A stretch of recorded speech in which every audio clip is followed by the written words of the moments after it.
Vahi ben soa ha'oroin, vayomer Moshe, kumo Hashem vayofutzu oivecha, vayonusu mesanecha miponecha. Bamidbar chapter 10, Pasuk 35, Pasuk tells us that the time had come for Klal Yisrael to move towards Eretz Yisrael. And what would happen, says Moshe Rabbeinu?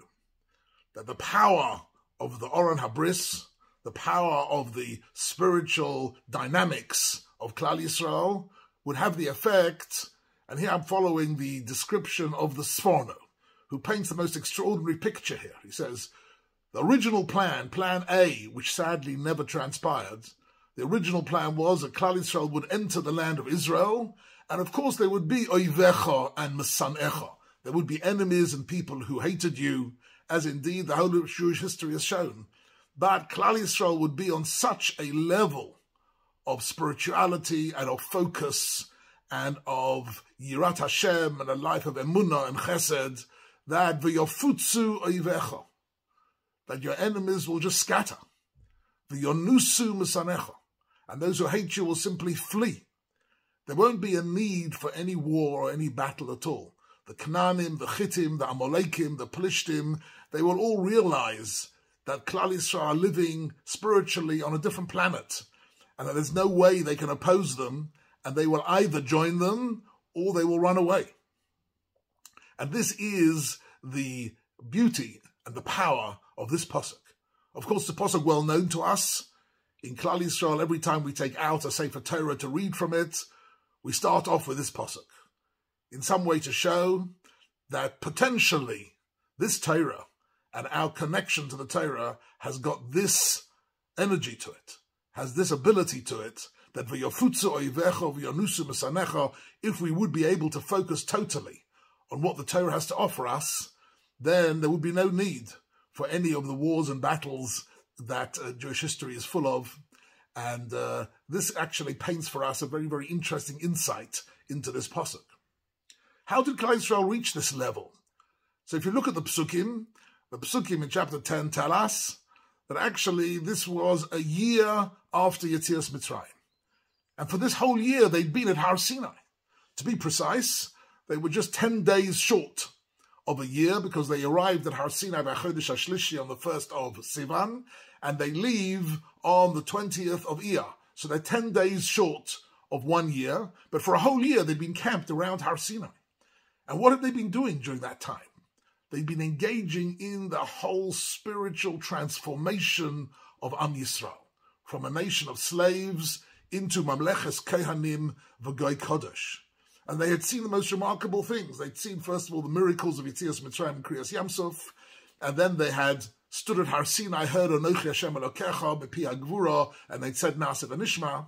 Sadly, afterwards, they'd sinned with the golden calf, but there as well, they discovered something amazing.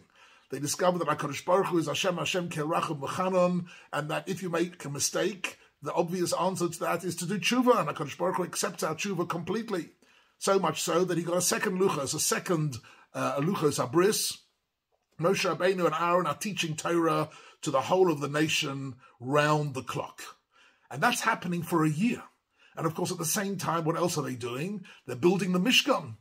And they're organizing the Kohanim and the Leviim and the Kedusha of the Kodesh Kadoshim and the Azara and the building of the Mishkan and the encampment of Degel Machane Yehuda, Degel Machane Reuven, Degel Machane Ephraim, Degel Machane Don, all the different camps of Klal Yisrael. And Klal Yisrael had been all the time Misoviv La Mishkan Yachanu, completely focused on the spiritual message and the connection to HaKadosh Baruch Hu, symbolized by the Mishkan and symbolized by the Kedusha, which they had created during this year, and their connection to HaKadosh Baruch Hu was unbreakable. And in a sense, Vahi ben Soa Aaron is a peak moment of the whole narrative of the creation of Klal Yisrael. They reach that level of Anucha Yoma, Shuva Hashem Rivos Alpha Yisrael. And when they encamped, the Shekhinah descended upon them, and they were able to connect to HaKadosh Baruch Hu and grow spiritually and develop spiritually and create a nation of Mamleches Kohanim V'Goy Kodesh. And if this is such a fabulous picture, one has to ask the question, what happened? Why is it that from the moment of Vahi ben Aaron and onwards in Sefer Bamidbar, actually everything is downhill. And the Gemara says in Shabbos of Kuf Tesayin, the Gemara there says that actually Vahi ben Aaron is a Sefer Bifnei Atzmo. It somehow is a separate unit dividing everything before it from everything after it. Everything after Vahi ben Tzar is actually a description of how the story unravels, and that where Klal Yisrael actually fail to sustain that spiritual madrega that they had attained. But they had attained it, and by attaining that level of Vayifutzu Oivecha Vayinusu Mesanecha, that remains b'koyach, that remains potentially with the Jewish people, if not yet b'poyal. B'poyal, in reality, it'll only happen b'Moshe Mashiach in the world of redemption with the Geula Acharona. But in the meantime, we have to look at a message the Torah gave us, what really went wrong here. So you might have thought, well, maybe they started doing Averis. Maybe they were deviating themselves from what the Torah requires from us. But if you look in the Psukim, it's something quite extraordinary. The Pasuk says, Vayhi ha'am k'misonanim, ra ba'oznei Hashem. They were mitonanim. Mitonanim in this context means they were complaining and they were grumbling. What were they grumbling about? What did they have to grumble about? They were encompassed by the Ananei HaKavod. They were drinking the mon from the Be'er Miriam. They were drinking the water from Be'er Miriam. They were eating mon min hashamayim on a daily basis. They were completely learning Torah all day long, and they were living a pure, spiritual, focused life of simcha and emunah and chesed. What were they grumbling about? And the answer is they wanted to grumble. They wanted to look for something to be dissatisfied with. They wanted to find, well, gosh, how long will this take already? How long will this trip take? Are we nearly there yet? Right, it's a bit hot here in this desert. It's a bit difficult, all this traveling. These mitzvahs sometimes get a little bit difficult for us, a bit hard. Kemis onanim. They were grumbling. And initially it starts off, actually, if you look in Rashi, Vahi ha'om kemis onanim, a small little group, says Rashi, of Rishayim, of people who were really negative. They started grumbling, and then Vayeshu vayivku gam b'nei Yisrael. There's something about grumbling and complaining that is contagious. That people who start grumbling, complaining, and looking for faults, and they talk about it, other people get into that frame of mind, and before you know it, you have a whole culture of negativity. And the most amazing thing about this story is that, as soon as that happens, Moshe Rabbeinu says to HaKadosh Baruch Hu, that's it. I hand in my resignation. I can't anymore lead these people. If these people need to go me'avdus l'cheirus, into freedom, I can help them. If they need food, I can help them. If they need the Dvar Hashem, I can teach it to them. I can give them everything they really need. But if they're going to focus on their fantasies of what they haven't got, and that's going to make them grumble and be dissatisfied with life, then Moshe Rabbeinu says, there's nothing I can do for them. Nothing at all. And therefore, hargeini no horog, Moshe Rabbeinu says, rather kill me than ask me to continue doing this job. The most dramatic moment in the life of Moshe Rabbeinu, where he completely loses any hope of leading the Jewish people for another day. And yet, one has to take a look at this carefully. So on the one hand, there's a very, very important lesson here, which unfortunately is something as the dark side of human nature. Is that even when things are going extremely well, often there's certain types of people who are chronic complainers. They will always find something wrong. I know people who walk into a shul, and the davening is beautiful, and there's a lovely shliach tzibur, and a bal kairei, and there's lighting and heating, and it's comfortable, and sidurim and chumash, everything's fine. And they come out of shul and they say, you know what, davening was a bit too slow today. It was a bit too slow. Don't you find it terrible when davening is a bit too slow? Or they said, didn't you know it was a bit too cold in shul today? Didn't you find it terrible? The davening is so cold, the shul was a bit cold. Or the chair wasn't comfortable enough. Or one of the lights was flickering. Wasn't that terrible? And parents who sit down with their children at the Shabbos table and they say things like that are actually teaching the next generation to become chronic complainers. When there are 1,000 things to be happy about, and there are 1,000 things to be grateful for, and instead of focusing on that, you focus on the things that you imagine that went wrong, That is Vayhi ha'om k'misonenim. Klal Yisrael had been given the most incredible gift that any nation in world history had ever been given. They'd been given this special opportunity to be an Am Hashem and to hear the Dvar Hashem, and they were on their way within a few days of going into Eretz Yisrael and establishing the most wonderful life in the land of Israel, and they wouldn't even have to fight any wars. Everybody would just flee before them. And yet what are they wondering about? They're grumbling. And what does it turn out what they're grumbling about? They're grumbling about the menu. This mon is getting a bit boring. Where's the meat? Why don't we have a good juicy steak? It's terrible.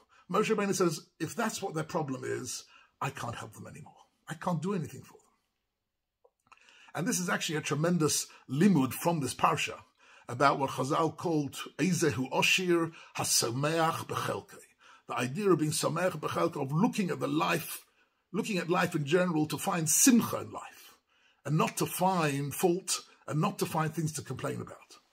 On a few occasions where I've been faced with people who are chronic complainers, my suggestion to them is to do an exercise, to try and go through 48 hours without complaining about anything, without criticizing anybody, without complaining about anything, just to try and see the positive in life.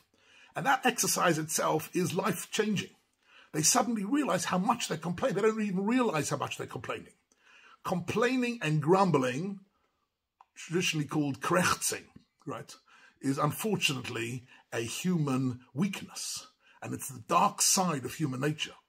But it's the opposite of living besimcha, living with joy and satisfaction and with positivity. And it's toxic in a family, it's toxic in a community, it's toxic in Klal Yisrael and in mankind if one focuses on that which is missing, that which you think is missing, instead of focusing on the tremendous gifts that HaKadosh Baruch Hu gives us every day, right? That we get up in the morning, Pekech Ivrim, Zokef Kefufim, that we, Baruch Hashem, have another day of life, a day of opportunities. And this is what's happening here in this week's parsha.